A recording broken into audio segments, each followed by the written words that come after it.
First responders continuing the search and recovery effort. 12 people have died in the UPS jet disaster yesterday evening.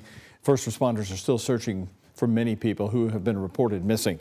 WHS 11's Alexandra Goldberg and chief photojournalist Philip Merle are at a church in Okolona where volunteers have been mobilizing to feed those first responders during the tragedy. And then at 8:18 last night, I received a text message that can you provide 350 meals this evening? And of course, we hadn't mobilized anyone yet, so I just said, yes, we'll make it happen. From the initial phone call to the first serving of spaghetti and meatballs, Ron Crow says it was just a 4-hour turnaround for Kentucky Baptist Disaster Relief to feed our first responders who were on site of the fatal UPS plane crash. Before midnight, we had 350 hot meals rolling out with Salvation Army. On Wednesday, 15 volunteers are back at the Parkland Baptist Church in Okolona and have just wrapped up 150 lunches for emergency crews. Now they're preparing to serve 150 more meals for dinner. We do appreciate our first responders and the good work that they do, and they are our heroes.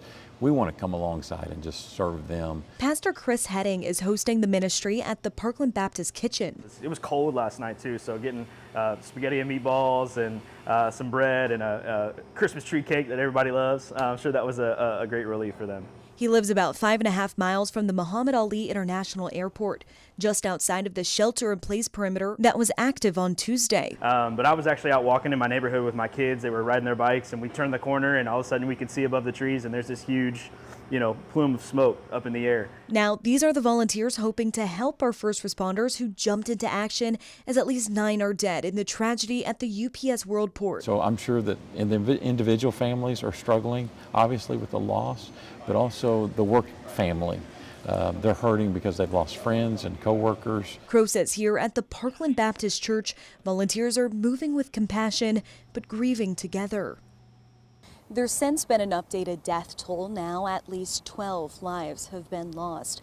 The organizer for the Kentucky Baptist Disaster Relief said that these efforts will not continue tomorrow. A couple reasons here. Number one, he said that there has been a greater community response to help feed these first responders. Number two, he said that these recovery efforts from our first responders are likely to dwindle in the coming days. In Louisville, Alexandra Goldberg, WHS 11 on your side.